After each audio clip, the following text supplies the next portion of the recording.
கதிர், ராஜும் ரூம்ல பெட்ல உட்காந்து பேசிக்கிட்டு இருக்காங்க. அப்ப கதிர், ராஜியும் ரூம்ல பெட்ல உட்காந்து பேசிக்கிட்டு இருக்காங்க. அப்ப கதிர் ராஜி கிட்ட கேட்குறாங்க, "என்ன ராஜி, உங்க அப்பாவுக்கும், உங்க சித்தப்பாவுக்கும் நீ ஏதோ லெட்டர் எழுதி குடுத்தேன்னு சொல்லிட்டு மாமா சொன்னாரு. என்ன லெட்டர்?" அப்படின்னு சொல்லிட்டு கேட்குறாங்க. உடனேவும் கதிர் கதிர், ராஜி ரூம்ல உட்காந்து பேசிட்டு இருக்காங்க. அப்ப கதிர் ராஜி கிட்ட, "ராஜி, நீ ஏதோ லெட்டர் எழுதி உங்க அப்பாவுக்கு குடுத்தேன்னு சொல்லிட்டு மாமா சொன்னாரு." அப்படின்னு கேட்குறாங்க. "ஆமா, எங்க அப்பாவுக்கு நான் ஒரு லெட்டர் எழுதினேன். அவங்க எனக்காக வந்து போலீஸ் ஸ்டேஷன்ல நின்னாங்கல்ல, அதுக்காக தான். எங்க அப்பா கிட்ட நான் கண்டிப்பா உங்க பேர காப்பாத்துற மாதிரி ஒரு போலீஸ் அதிகாரி ஆகி தான் வருவேன் அப்படின்னு சொல்லியிருக்கேன். அதுக்காக தான் லெட்டர் எழுதினேன்." அப்படின்னு சொல்லிட்டு ராஜி சொல்றாங்க. உடனே கதிர் இருந்துகிட்டு, "ராஜி, உங்க அப்பாவ நீ ரொம்ப மிஸ் பண்றியா?" அப்படின்னு கேட்குறாங்க.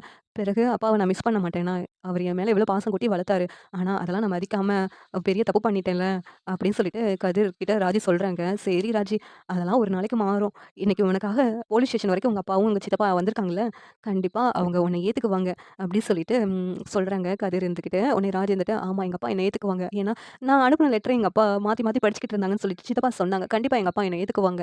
அப்படின்னு சொல்றாங்க. உடனே கதிர் இருந்துட்டு, "நேத்து எதுக்கு என்ன பார்த்து நீ அந்த கேள்வி கேட்ட?" அப்படின்னு கேட்குறாங்க. உடனே ராஜி, "நான் என்ன கேள்வி கேட்டேன்?" அப்படிங்கிறாங்க. உடனே, "என்ன கேள்வி கேட்டியா?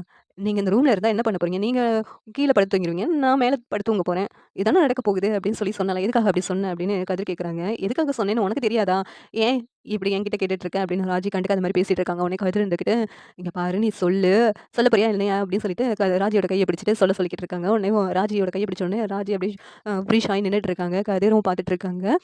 உடனேவும், "ராஜி, என் கைய விடு." அப்படிங்கிறாங்க. "விடமாட்டேன். பிடிச்சிட்டு தான் இருப்பேன்." அப்படின்னு சொல்லிட்டு கதிரும் ராஜியும் ஒரே ரொமான்ஸ் தான். என் சீரியல் எப்படி இருந்தா நல்லாருக்கும்னு நீங்க நினைக்கிறீங்கன்னு கமெண்ட் பண்ணுங்க. இந்த வீடியோ பிடிச்சிருந்தா லைக் பண்ணுங்க, ஷேர் பண்ணுங்க, சப்ஸ்கிரைப் பண்ணுங்க. Thank you.